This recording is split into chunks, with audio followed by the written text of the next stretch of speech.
to update people where I am, what I'm doing. And not to say that we really have any fans here at the Feed Live Entertainment Network, but you know, if someone did want to come in contact with us, it would be easy for them to find out via my Facebook, and that's why I don't add people I don't know personally, except for Corny Dog. He gets a bypass on that. So basically, Facebook now has released a new security protocol that they're allowing you to choose who wants to see your photos, your status updates, your in a relationship with who, your religion, you know, everything very, very specifically, and they're allowing users to control every single bit and part of it. Today I went through and actually just selected friends. Now there are 3 categories you can do this in. You can do it by friends, you can do it by friends of friends, and you can do it by everybody. And I just did friends because I like to be a very safe and secure person. But yeah, it goes down to as deep as photos that you've been tagged in and things like that. You know, if people can even tag you in photos.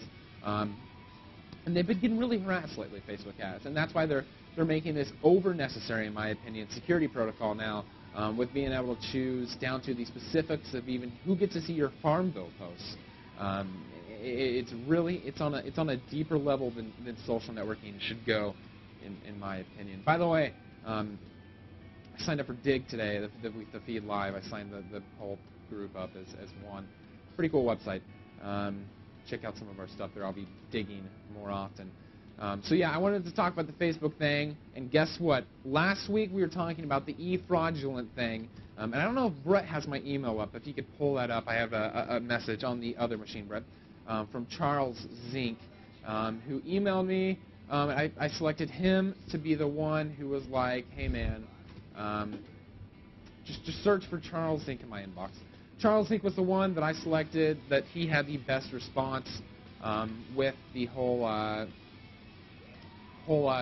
e-fraudulent thing about Twitter and the whole BP Global PR, and you know, watch the pre-recording, which will be on later. So anyways, but today my viewer question of the day, and I want you guys to email me, nick@thefeedlive.com. That's me personally, so you can contact me there. My question of the day to you is the Facebook privacy thing. You know, is it necessary? Do you feel safe on Facebook? Any of your comments on the Facebook privacy issue, email me, Facebook me, do whatever you want, Facebook right there. And I would love to hear from you.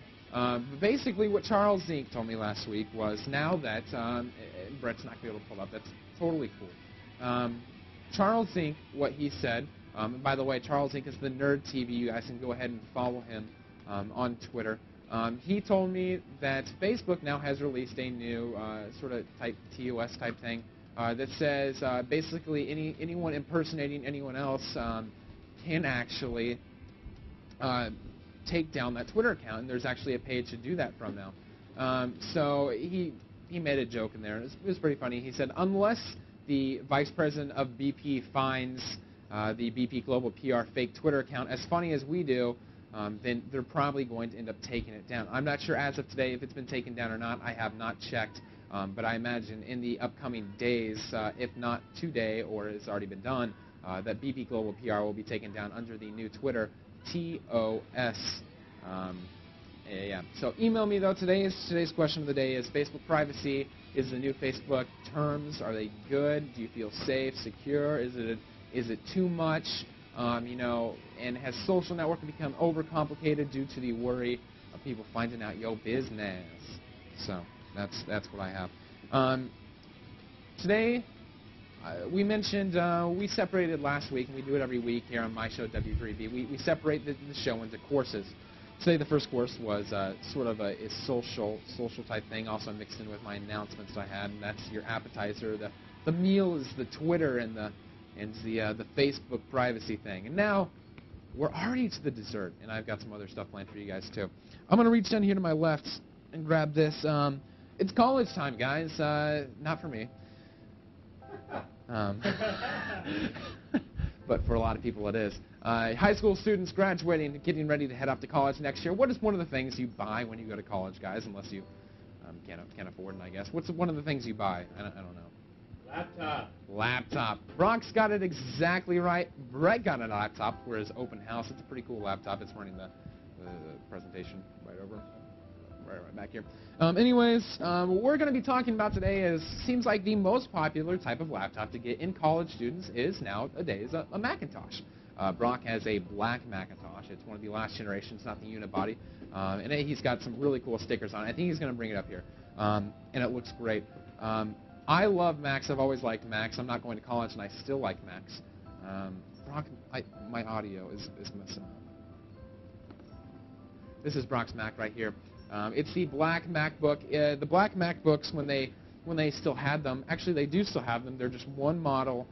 They're basically the basic entry line to to Macintoshes, to their laptop version of it. But his runs really nice. I believe it's a Core, might be a Core 2 Duo. It's got 2 gigs of RAM, 280 gig hard drive. It was a 500? 250 hard drive, I was about to say. 250 gig hard drive. It's not the SSD. That's what I want to talk about today, is I set his laptop down on the ground. And I by all means recommend you buying a SSD hard drive for your laptop when you buy it. I will explain what an SSD is. Whether or not you're getting a HP, a Dell, a Mac, I would so suggest you buy an SSD hard drive. Let me explain what an SSD hard drive is. Thanks, Brock. What an SSD hard drive basically is, and I'm not going to go into much of detail, but compare your average spinning hard drive that you have in your computer that has mechanical moving parts to the hard drive that's, I guess in your iPod Nano or Shuffle or something like that. Actually, the iPod Classics have, or a flash drive. Thank you, Brock. The iPod Classics actually have a real moving hard drive in them, an old-fashioned hard drive.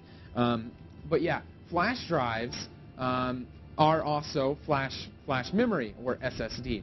And basically, flash memory is no moving parts. It's all stored digitally. Not to say that I guess a hard drive that spins isn't digitally, but it's stored more digitally, I guess. So an SSD, no moving parts compared to an old-fashioned, regular, standard hard drive that you're going to buy in most of your standard computers. Moving parts, it literally is a moving disk that writes magnetically, and it's got an arm, and they can break. That's a problem anytime you have anything in computers, tape decks. I don't know if you guys remember the old servers with tape decks in them. Anytime you have moving parts in a computer or any type of electronic device, they can break, and that is the #1 cause of hard drive failures. Well, pretty much the only cause of hard drive failures is the hard drive physically breaking. Not in any capacity of digitally, it's physically breaking, and once they physically break, they can scratch the actual disk, the heads and things like that, and your hard drive's essentially gone unless you want to pay quite a bit of money to repair it. Okay, so here's where this comes in.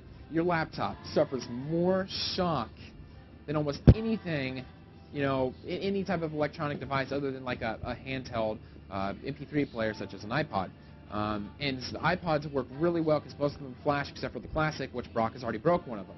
Okay, so here's the problem you run into. Your hard drive is suffering a lot of shock, so you're going to want to make sure that things backed up unless you have an SSD hard drive, which once again I suggest. So if you have a Mac, like most college students do nowadays, it is hard, and Brett, I don't know if you want to get this hard drive here, but it's very hard to, no, I like switch to the camera. It's very hard to stop yourself from losing data in a laptop that you're carrying around, and a good thing to do is back it up. Now, if you're the poor college students that most of us are, or most of the people that actually go into college are, then this could pose a real problem for you. Is afraid of losing data and not having an SSD hard drive that's not going to fail. And if you have a Mac, it poses a special problem for you because the problems you could have are, well, time machines or the time bases, airport extremes, whatever you want to call them, that can now wirelessly sync to your hard drive or to your time machine.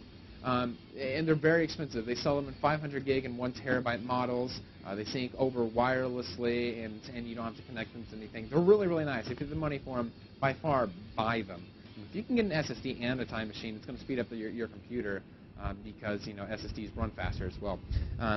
But yeah, the problem though is they're extremely expensive. I'm not sure the actual numbers on how expensive a 500 gig or even a terabyte Apple base station with the hard drive built in that does the time machine feature